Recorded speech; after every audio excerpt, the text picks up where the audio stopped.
Welcome to Authors Allies, the podcast where we dive into the world of authors, books, and the art of storytelling. Join us for in-depth interviews with celebrated authors, insightful book reviews, and practical tips on marketing your literary masterpiece. After 20 years publishing magazines, I, your host, Rebecca Pachorik, am so thrilled to be able to work within my dream of promoting authors and their books. Whether you're a seasoned writer or just starting your journey, we've got something for you. So grab your favorite beverage, settle in, and let's explore the fascinating world of books together. Hey everyone, welcome back to today's episode of Authors Allies.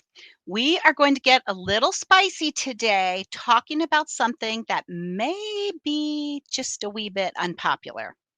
How authors can ethically use AI without losing their voice. I know many of you are torn about using AI, especially when it comes to protecting your creativity and maintaining the authenticity of your work.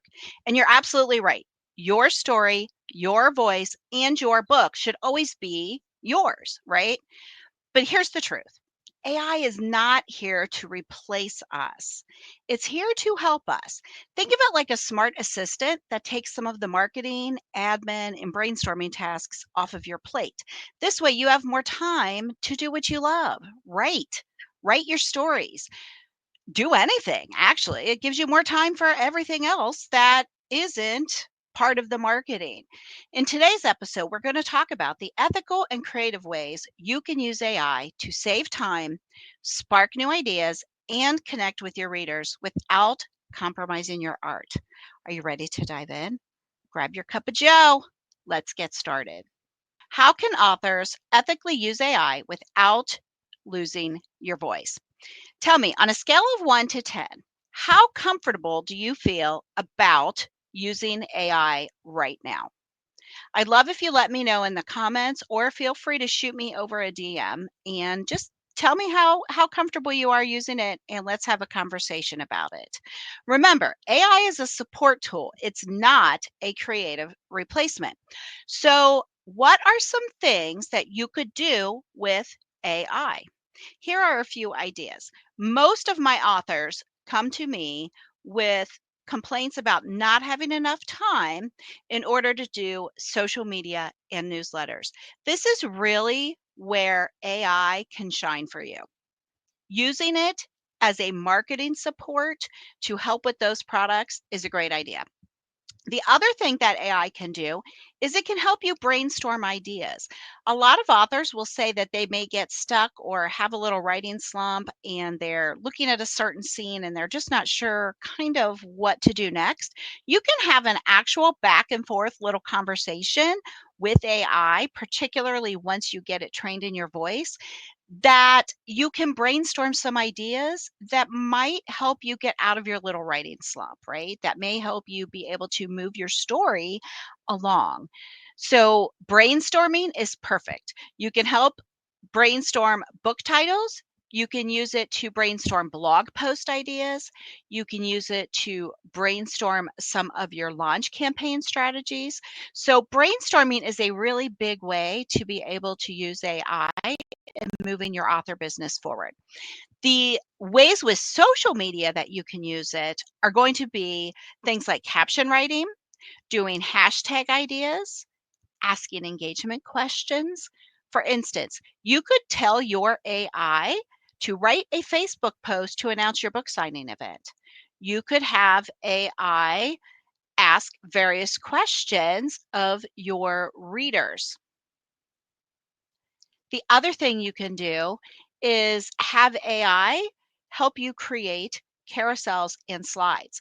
One of the things that I do when I'm working on social media posts to go with my blogs, a lot of times I will put some of my blog information into Gemini or ChatGPT, and I will ask AI to give me some suggestions on carousels that I can do on my Instagram.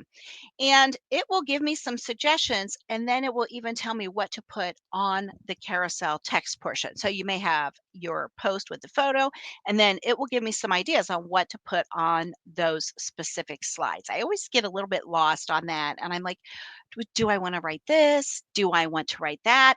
And having that other opinion per se is really helpful for what to do on those.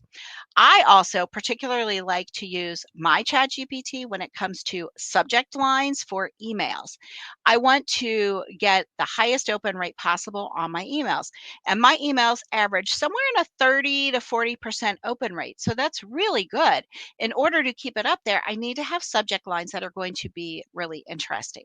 Sometimes I will take a social media post and use that as my actual email to send out this week, and I will put the post into some sort of AI, and I will ask it to suggest 5 subject lines that would intrigue someone to open the post. You can also use it to ask you for newsletter topics in general. So we could say, generate an email inviting readers to download my next free book sample. Generate an email inviting readers to share my book with someone else. All sorts of ways to use email to give us some ideas.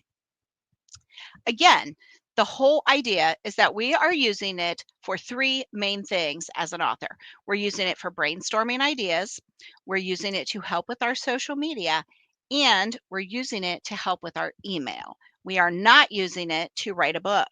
We are not using it to ghostwrite a book. We are not using it for any of that particular stuff. This podcast episode is based off of a blog that I wrote on our website. I have created a worksheet with some prompts that you can try, and I'll list that link in the show notes for you. I also want to give a shout out to my friend Martha Brown. Martha runs an amazing Facebook group and teaches all about using AI and training it to work for you. She offered me one of her top AI bundles as a gift just for the listeners. I'll list the link in the show notes to get her time-savvy mom's secret stash of gifts. I've been having so much fun in her group learning to save time. So, to wrap up, I am not an advocate of using AI to write fictional novels, but I hope by now you are seeing that AI can be your marketing assistant friend. Using various AI apps for creating promotional content such as social media pieces, blurbs about your book, and writing newsletter or email content is an easy way to help streamline your marketing tasks so you can spend more time writing your next book. Be sure to like and subscribe to the podcast so you don't miss future episodes. And in the meantime, be sure to check out the notes to get a copy of the Helpful Prompts worksheet. Thanks for listening. Happy writing and have a great day. That's all for this episode of Authors Allies. We hope you enjoyed our exploration of the literary world. Be sure to stay tuned for our next episode where we'll have more fascinating interviews, book reviews, and marketing tips. Don't forget to subscribe to our podcast on your favorite platform. Leave us a review and share us with a friend. To get your free copy of our ebook, 10 Steps to Your Ultimate Book Marketing Plan, be sure to head over to our show notes. Until next time, happy reading and writing.